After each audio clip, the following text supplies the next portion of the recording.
ओम श्री परमात्मने नमः। आमे विगत भिडियो रे श्रीमद् भगवद गीतार द्वितीय अध्यायर 37 नंबर श्लोक पर्यंत आलोचना करथिले। तेबे एई श्लोकरे भगवान अर्जुन को कहउचंती होतो वा प्राप्स्यसि स्वर्गम जित्वा वा भोक्ष्यसे महिम तस्मादुत्तिष्ठ कौन्तेय युद्धाय कृत निश्चय। अर्थात जदि तुमे युद्धरे निहत हब तुमको स्वर्ग प्राप्त हब आउ जदि युद्धरे जीतिजीव तेबे पृथ्वी राज्य भोग करिव। तेणु हे कुंती नंदन तुमे युद्ध पाई निश्चय करी ठिया हुओ। ता परवर्ती श्लोक रे भगवान गोटे बहुत सुंदर सूत्र दे कहउचंती सुखे दुखे समे कृत्वा लाभालाभो जयाजौ ततो युद्धाय युज्यस्व नैवं पापमवाप्स्यसि। अर्थात जय पराजय लाभ क्षति ओ सुख दुख को समान मन करी युद्धरे मनोनिवेश कर। एहीपरि युद्ध कले तुमे पापभागी हेब नाही। तेबे भगवान एई श्लोकरे अर्जुन को युद्ध करिवार आवश्यकता युद्ध करिवार शैली संबंधरे कहउथिले।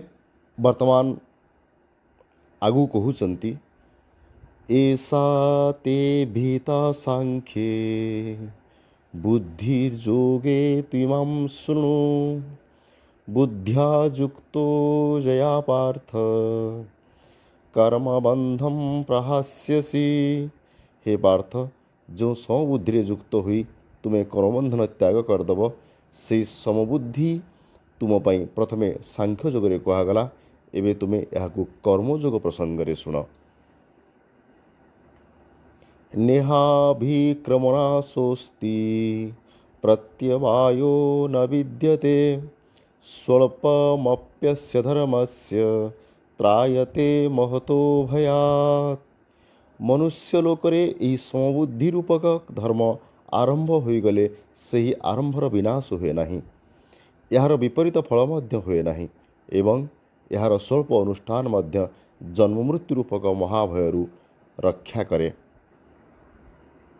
तेबे वर्तमान ए समबुद्धि को किपरि प्राप्त करा जाय परिबो ताहार उपाय बतई भगवान कहउचंती व्यवसायत्मिका बुद्धि रेकेह कुरुनंदन बहुशाखा ह्यनंताश्च बुद्धयो अव्यवसायिनाम।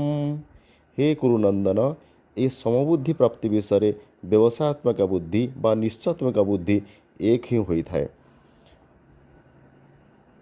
अव्यवसायी मनुष्यंकर बुद्धि गुड़िक अनंत और बहुशाखा विशिष्ट होई थाए। तेबे अव्यवसायी मनुष्यंकर बुद्धि अनंत हुए काहींकि यार कारण बतई भगवान कहउचंती जामिमां पुष्पितां वाचं प्रवदन्त्य विपश्चितः वेद बादरतः पार्थ नान्यदस्तीति वादिनः कामात्मानः स्वर्गपरा जन्म कर्म फलप्रदां क्रिया विशेषबहुलां भोगैश्चर्य गतिं प्रति। हे पृथानंदन जो माने कामनारे तन्मय होइचंती स्वर्ग को श्रेष्ठ मन करुचंती वेदवर्णित सकाम कर्मरे प्रीति रखिचंती भोग व्यतीत आउ किछि नाही बोली कहउचंती सेही अविवेकी मनुष्य एही प्रकार जो पुष्पित बा शोभायुक्त वाणी कहंती ताहा जन्म रूपक कर्मफल प्रदान करे तथा भोग और ऐश्वर्य प्राप्ति पाई अनेक क्रियार वर्णना करे।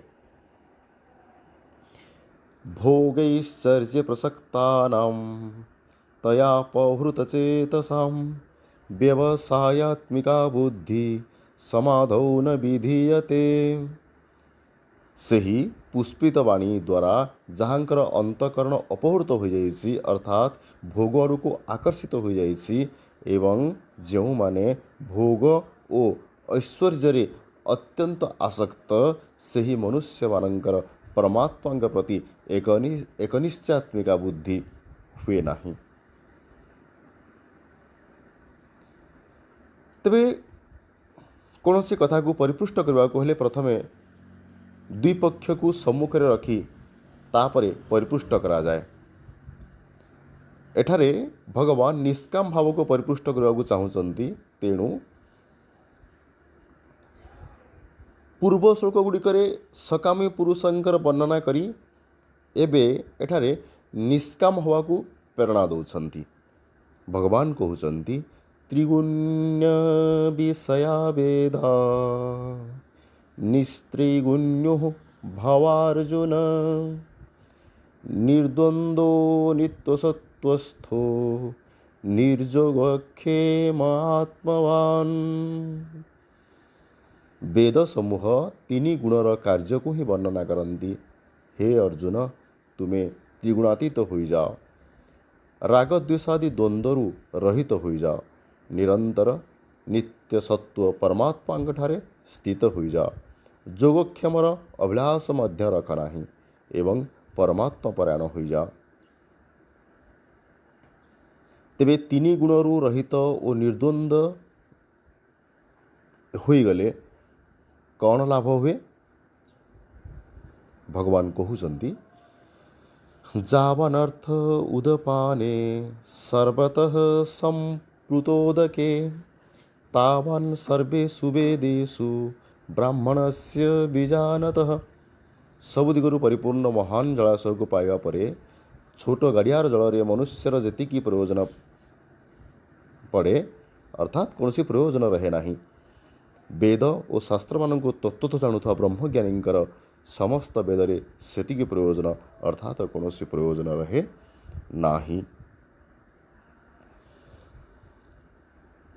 तेबे भगवान पूर्वरु जो समबुद्धि व समता विषय शुणापे अर्जुन को निर्देश देते एबे यही श्लोक रे ताहार प्राप्ति पाई कर्म करने को निर्देश दौरान। समता प्राप्ति करने हेले कर्म करवा दरकार। तो भगवान ये श्लोक रे कहउचंती कर्मण्येवाधिकारस्ते मा फलेषु कदाचन मा कर्म फल हेतुर्भूर्मास्ते संगोस्त्वकर्मणि। कर्तव्य कर्म करिबारे ही तुम अधिकार अच्छी, फल रे आदौ अधिकार नहीं। तेणु तुम्हें कर्म फल हेतु हो नहीं एवं कर्म न करिबा प्रति मध्य तुमर आसक्ति न हेउ।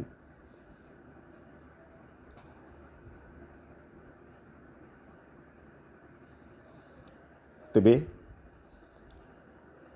कर्म करने निमंते आदेश दे सारी भगवान परवर्ती श्लोक रे अर्जुन को कर्म करी मध्य सम रहिबार प्रणाली बतौचंती। किपरि कर्म करने समय आमे समता रक्षा करवा से पद्धति बती भगवान कहउचंती जोगस्थः कुरु कर्माणि संगं त्यक्त्वा धनंजय सिद्ध्य सिद्ध्यो समो भूत्वा समत्वं योग उच्यते। हे धनंजय, तुम्हें आसक्ति त्याग करी सिद्ध सिद्धि सम हुई जोगस्थ हुई कर्म कर, कारण समता को ही जोग कहा जाए।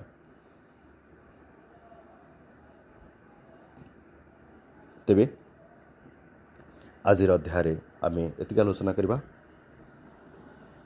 परवर्ती भिडियो रे अन्य श्लोक गुड़िक देखा भगवान आउ कौन अधिक अर्जुन को उपदेश दौरान। जय जगन्नाथ।